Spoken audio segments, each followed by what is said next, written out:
Hi everyone, I'm CNJ, and as you can see, I have a very special guest with me today. Welcome back everyone to CNJ Jamaica. Enjoy today's video and remember to like, comment, subscribe and share with all your friends and family. It's CNJ Jamaica, all about St. Thomas. I've been teaching for 25 years, and over those years I've met some wonderful students. Today I'm going to feature a young man who may not have been the brightest in the class, but he was always one of the most hardworking and dedicated young men. I follow their stories sometimes, the ones that allow me to. And when I saw on Facebook that this young man was celebrating another milestone in his life, I said I wanted to show him to the world on my YouTube channel, CNJ Jamaica. This young man is a product of St. Thomas. Unfortunately, he's not living in the parish right now, but I just had to feature him. Chanick Miller. At a very young age, he wrote down all the things he wanted to achieve before he got to 30. And let me just say, the list is almost complete. And the other things that he has on the list, told that he's going to be doing them very soon.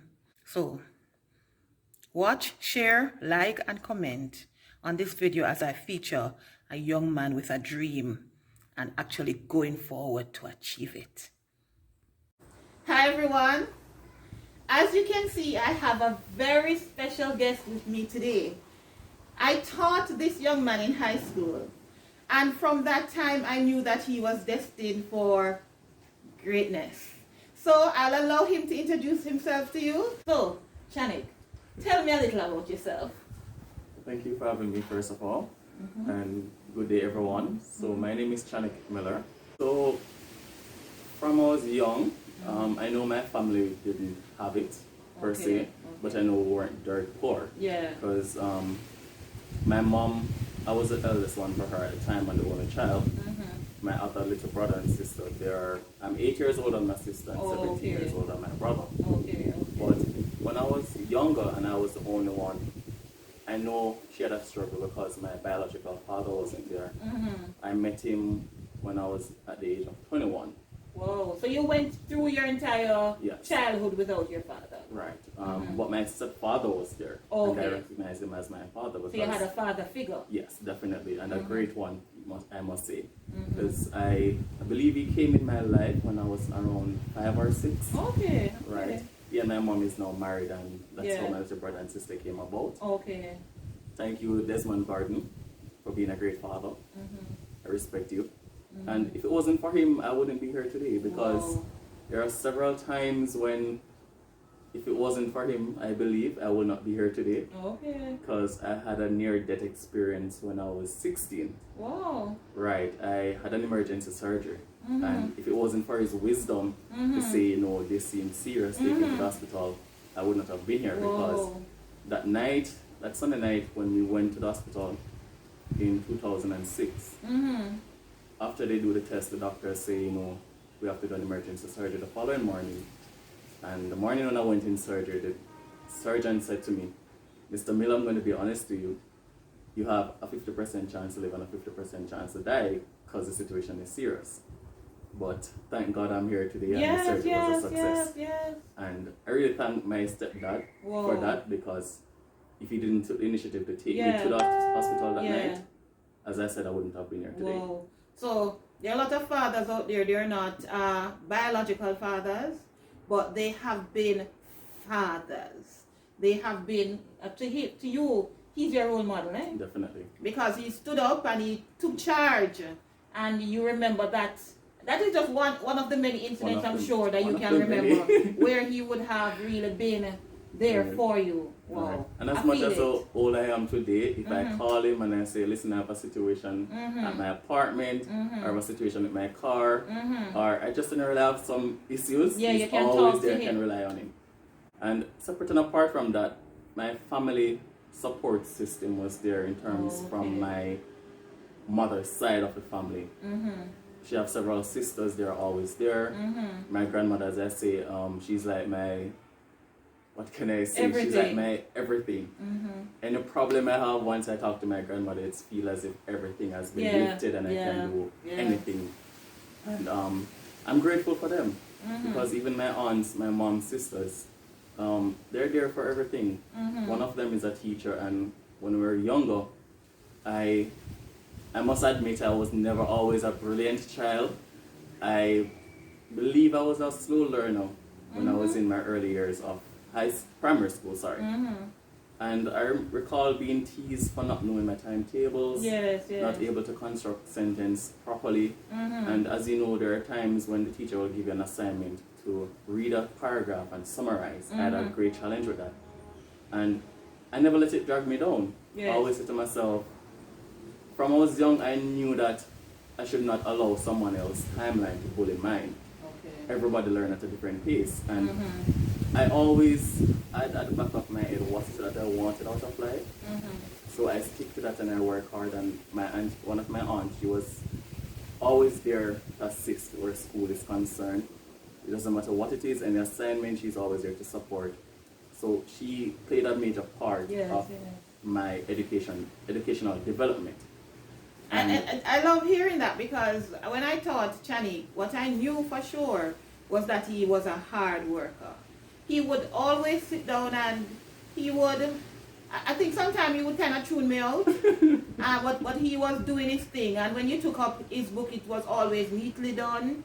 And if he's not understanding, you see him just sit back and just be looking on like, you know, like he's processing something, but always dedicated to the task at hand. Right. That's what I remember about you. And from those early years, it's like I develop a culture. Doesn't matter what it is. Always work hard, and even if I don't get it at this moment, I always say to myself, at the end of the day, I must understand what this is about. So and then I can recall from when I was very young, my aspiration was to be a pilot. And I could. After being at Marby High School and transitioning from the third form to the fourth form, when you focus on your career path and the subjects that you're supposed to do, I was placed in the business group. And I remember at the time I mentioned to the year coordinator that I wanted to go in the sciences group because my aspiration was to be a pilot. And she said, no, you have to go to the business because when you're in third form, you weren't doing physics. While you were doing a combination of the other sciences and the business, your group wasn't doing physics. So the next best option is to go to business. As it relates to the business courses were higher than the sciences. But knowing what I wanted to become, I wanted to do the sciences. And when I was placed in the business group, I remember I went home that evening and I said it to my mom when I was crying, and I said they placed me in business and I wanted to do the sciences. And she knew that I also wanted to be a pilot. And she was saying, you know, the family doesn't have it to support that dream now, so just work with what was given to you. What was given. And from that day I said, okay, let's see how this works out. And I realized... I'm telling you, it's very windy here in Albion St. Thomas. Very windy. So I hope you're all hearing us clearly. And then from that I realized I have a love for accounts and a passion for doing accounts. And I just stick to it from there. So I went on pursuing the accounting field with an understanding of what it wants, what it requires, and what is it that I have to do. And then I said, okay, the highest level in this field is to become a chartered accountant. And after sitting the CXC exams, and of course I passed the accounts and all the businesses, end up with 7 CXCs. I sat there, and as you know, there's a very famous bench on Marby High School that they call the idler's bench. But they're not idling, you know, they're not idling. That's just the name of the bench. So I sat there one day during my lunchtime and I was just having a reflection as to what is it that I want to do with my life, how can I change my life and the life of my family. And I took a pen out of my bag and a piece of paper, and I sat there and I write down everything that I wanted to accomplish. And the subject of that listing, the headline of the list was to achieve before the 30 years. And honestly, I wrote over 100 stuff on that paper. That you wanted to achieve that I wanted, things that both wants and needs. That I wanted to do, wanted to accomplish before I reached the age of 30. And of course, several times I'll sit through that list and edit and prioritize. So you wrote that list in that you just want to get your regular book? Yes. Okay. I cleared out a few papers and I wrote several things that I wanted to accomplish before I reached the age of 30. And that was at 16? Yes. Late 16, 17 there about when I just finished the 60 subjects. And I told myself that day, it doesn't matter what it takes, as long as I do it the right way and pray about it. As my grandmother always said, if it comes too easy, it will not last. Okay. So be dedicated, pray about it. And she always said to develop a spirit of praying. It doesn't matter what it is, pray about it. Yes, yes. Ask Jehovah for his guidance, and he will direct your path. Okay. And from that day, it doesn't matter, even as old I am now, every morning when I'm going to work, once I go in the car, I pray. You pray. I ask for guidance to work. Once I get to work, I ask for guidance in terms of what is it I have to do as it relates to my job task. Okay. So that was just instilled in me from young. Always pray, doesn't matter what it is. From your grandma. Yes. And surprisingly, as at today's day, from that list of several things that I've written on it, I only have 2 more things to accomplish. So how long was that list? How many things you had on the list? After, because there are several times when I go back to the list and I will edit from it and Yeah. I will delete some stuff and say, okay, this is no longer necessary. Right, right. My last edit that I did when I was in university, I started my first year at University of the West Indies, I had a total of 56 items on the Okay, list. so at 17 you made a list and you went through 6th form and each year you would revise the list. That's correct. And then when you got to university now, you sat down and said, let me look on my list again. Right. What is it, the things that I need to achieve by 30? And you made that final list of 56 things. Right. And you're saying, today's date, you only have 2 2 more things things left. remaining on it. Wow. And you're not yet 30. Not yet 30. I have less than a year to go because we're now in the end of February, early March, and I'll be 30 next year, January 28th. Okay. 2022, I'll be 30. Okay, so this year you're 29. Yes, I am. These people, I taught them in school and they're 30, they're 29. Oh God. Oh God. So he was in the business field, he got his 7 6Cs. Then he did 6th form and you got your 6th form, your CAPE subject. That's correct. You went to university and you got your first degree. That's correct. And then you With went and honors. did your, with honors, with honors. And then you went and did your master's in? Accounting. All right. And I was his accounts teacher, all right? I was a very great teacher to that. I was an accounts teacher. So you did your master's in accounting and then you went further. Right. Tell us about that. After completing the master's in accounting, as I mentioned earlier, I know that the highest recognition for an accountant is a chartered accountant. So from when I was younger, I did all the research that was required, and then knew that the ICAJ, the Institute of Chartered Accountants of Jamaica, had jurisdiction to recognize persons as chartered accountants. Right. And I did my research and know what is it that we required to become a chartered accountant. So at the time, and as it is now, you either need to have the ACCA qualification or the CPA qualification, which is American based or Canadian based. And recently they added the Masters in Accounting recognized from the University of the West Indies. So I had started the CPA program in 2008. And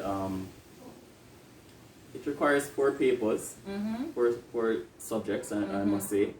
But the thing about the CPA is that you can study it out here, but whenever you have to sit a particular paper, you have to visit any state in the United States. Okay, to get it done. Okay. Right, because they don't allow you to sit the exam outside of the state.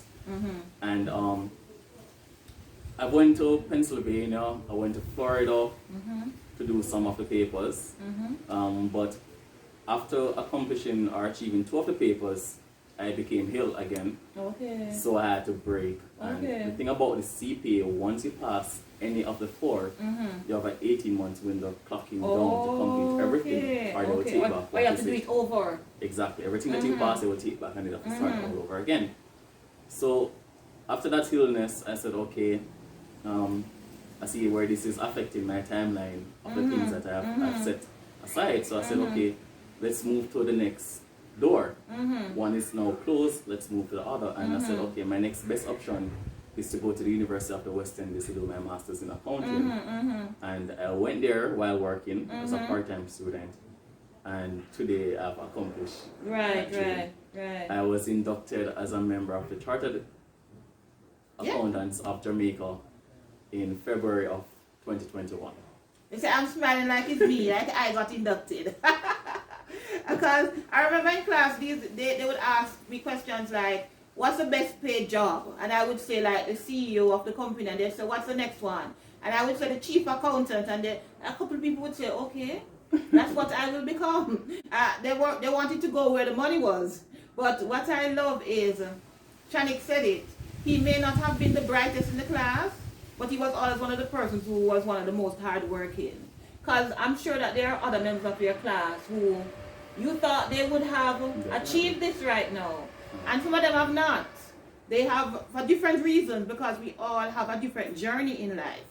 And we all have different priorities when at certain times. But from when you're in class and they're all dreaming of what they want to become, Chanick would just be internalizing and, plotting his way as to how things would go. And I am very proud of his accomplishments right now. List, was any of that like the positions you're in now? Yes. So you wrote that down? On the list, I had one particular thing as it relates to career position, and that was to become a manager before the age of 30. Regardless whether it was in general management or as a senior accountant or the chief accountant, but a managerial level. And I must say I've accomplished that goal before the age of 30. All right, okay. All right, I'm happy for you. So I will ask now, who will be traveling this journey with you now? Thinking about family, children, those sort of things? So the last two things that is on the list, I wish not to mention because I know my partner, she will eventually watch this. And okay. I don't want her to have any clue, but the last two things involve her. So okay. She will just have to sit and wait. But all right. What I can say... We have to do a follow-up, when these things happen. We have to do a follow-up, yes. What I can say, because she's also a chartered accountant as I am. Okay. She should be inducted later this year. But we both did the master's program. So she works at another organization as an accountant. So, yeah. So the last two things really involves her. But what I can say is that she will know, or it will be released to the public before the age of 30. All right. Okay, okay. So the thing that it's good. So you're going to have to write a new list now. Yeah, after those last two. Yeah. The list will definitely, a new list will have to be generated. So we always have to have something to work towards, right? We never ever self-actualize. We never ever self-actualize. We are always looking for that next thing. And I'm so happy for you, and I'm proud of you, Chanick.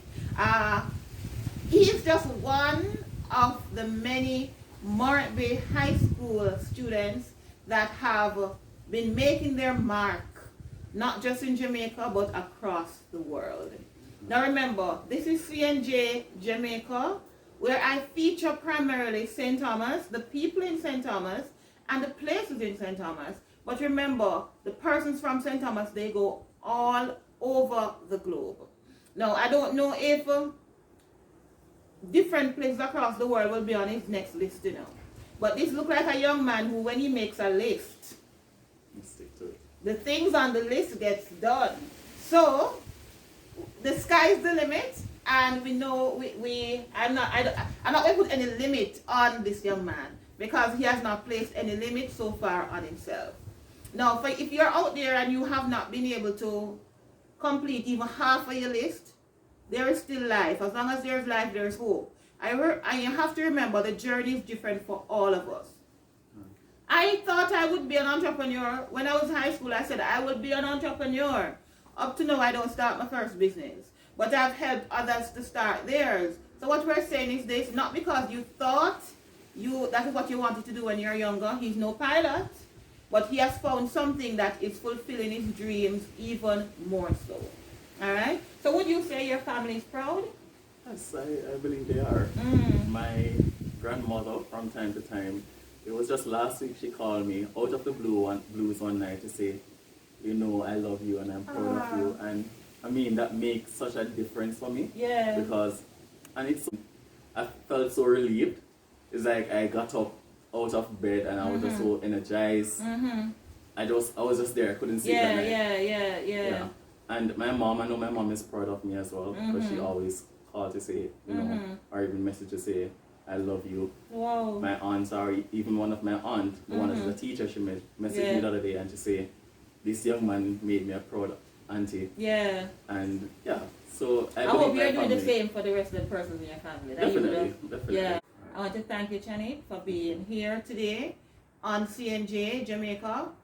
One young man. He doesn't live in the parish anymore, you know. And I saw he posted that him can't take the bad roads.